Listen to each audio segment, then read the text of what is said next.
Hello friends, counselling और guidance के इस सेशन में आज हम यहाँ पे एसिड अटैक सर्वाइवर्स के कुछ समस्याओं के बारे में डिस्कस करने जा रहे हैं। जी हाँ, एसिड अटैक, तेजाब का हमला एक साधारण बात नहीं है। तेजाब अपने आप में सुनने में ही एक बहुत ही डेंजरस केमिकल पदार्थ है जो लोगों को सिर्फ जीवन को ही नहीं बल्कि उनकी आत्मा और उनके पूरे सोल को, पूरे अंतर चेतन मन को हिला करके रख देता है। जीवन जीते हुए भी मौत के समान ज़िंदगी होती है। सर्वाइवर की कुछ समस्याएं जो भारत सरकार के क्या कानून हैं और इस कानून के साथ साथ अभी समाज क्या कर रहा है, समुदाय क्या कर रहा है और कौन कौन से ठोस कदम उठाए गए हैं, न्यायालय के द्वारा क्या कहे गए हैं, कौन कौन सी धाराएं हैं, क्या है, इसके बारे में हम थोड़ा डिटेल में जानकारी लेते हैं साथियों।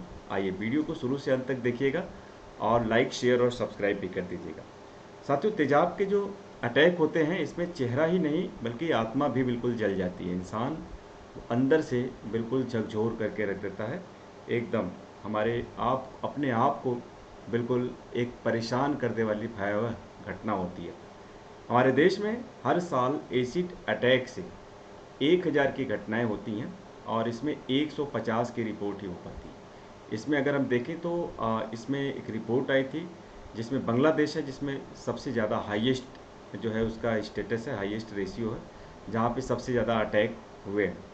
यहाँ पे आप देख रहे हैं 150 ही रिपोर्ट हो पाती है। मतलब इसके पीछे भी बहुत बड़ी बात है। अगर जैसे रेप कोई विक्टिम है, रेप के केस में जो है केसेस नहीं दर्ज होते हैं, एसिड अटैक के केसेस में केसेस नहीं दर्ज होते हैं, तो इसके पीछे क्या भी कारण हमें समझना पड़ेगा। इसके पीछे क्या ऐसे कारण हैं यहाँ पे साथियों। इसके साथ अगर हम देखें एसिड अटैक के सर्वाइवर्स की कुछ जो प्रमुख समस्याएं हैं वो क्या होती हैं, तो यहाँ पे आप देख सकते हैं कि चेहरे और शरीर पे जो है स्थायी निशान पड़ जाता है। ये चेहरे और शरीर पे सिर्फ निशान नहीं होता है, देखने में जो हम पिक्चर्स में, तस्वीरों में, सिनेमा में देखते हैं वह सिर्फ देर से एक भयावह निशान ही नहीं होते हैं बल्कि इसके खतरनाक अंजाम भी होते हैं। वो आपको यहाँ पे जानना जरूरी है।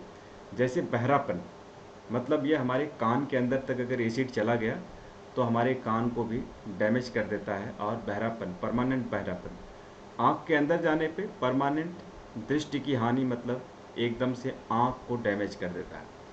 संवाद करने को और खाने की क्षमता को भी नुकसान। जी हाँ, ये वाला पॉइंट लग रहा होगा कि एसिड अटैक तो सिर्फ चेहरे पे होता है, चमड़े पे होता है, इसका खाने से क्या संबंध है। यहाँ पे आप देखेंगे हमने जो है कई ऐसे फिजियोथेरेपिस्ट से भी बात की जिन्होंने ऐसे सर्वाइवर्स के साथ काम किया था, तो उन्होंने बताया कि जो जबड़े होते हैं, जो जॉइंट्स होते हैं, वो भी हिलते नहीं हैं, मूव नहीं करते हैं। गर्दन क्या है कि जो हड्डियां हैं वो नहीं मुड़ती हैं क्योंकि यहाँ पे जो चमड़े होते हैं वो सिकुड़ जाते हैं। और इस तरह से जो है खाने में, और यहाँ तक कि नाक को भी डैमेज कर देता है, नाक की कार्टिलेज को, कान के कार्टिलेज को डैमेज कर देता है। श्वास प्रणाली की समस्याएं आती हैं, श्वास भी लेने में प्रॉब्लम होती है। इसके साथ साथ सामाजिक कठिनाइयाँ तो हैं ही हैं, जो समाज के साथ परमानेंट समस्याएं आती है, समाज के साथ तालमेल करने में, यह एक बड़ी समस्या है। मनोवैज्ञानिक समस्या, जो विक्टिम होता है, जिसके ऊपर अटैक हुआ होता है, उसको ज़िंदगी भर एक मानसिक ट्रॉमा, एक मेंटल सदमा झेलना पड़ता है। इसी के कारण जो है इसे एक डिसेबिलिटी में रखा गया, RPWD एक्ट के अंतर्गत इसको रखा गया। आर्थिक कठिनाइयाँ भी होती हैं। अभी तक सरकार जो है कोई एक स्टेट लेवल पे, हर स्टेट अपने अपने लेवल के हिसाब से मुआवजा देते हैं, लेकिन मुआवजे को लेकर के भी बहुत जगह सवाल है। कई स्टेट मना कर देते हैं, कई स्टेट दे देते हैं।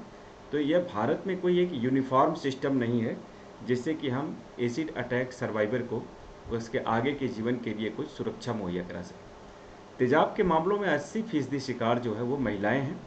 इसमें से 40% जो हैं यहाँ पे आप देखेंगे 18 वर्ष से कम एज की है। मतलब ये एक बहुत ही इम्पॉर्टेंट पॉइंट है कि 40% जो है वो 18 वर्ष से कम एज की गर्ल्स है। हमलावर पहचान का कोई पुरुष निकलता है, कोई जान पहचान वाला ही व्यक्ति होता है जो हमला करता है।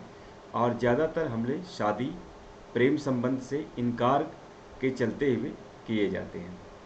8% मामलों में ही आरोपी को सज़ा हो पाई है। मतलब आप देख सकते हैं 100% अटैक हुए हैं और 8% लोगों को ही यहाँ पे सज़ा हो पाई है। इसका मतलब ये हुआ कि कहीं ना कहीं कानून में लोगों की पकड़ होती है, या अपनी जमानत करवा लेते हैं, या वो किसी न किसी तरह से छूट जाते हैं, या केसेस चलते रहते हैं अब एसिड अटैक वाला इंसान अपने एसिड के समस्याओं से जूझेगा या जा कर के कोर्ट में तारीख लगाएगा, लगातार एसिड जो अटैक किया है उसको सज़ा दिलवाने के लिए अपना टाइम लगाएगा।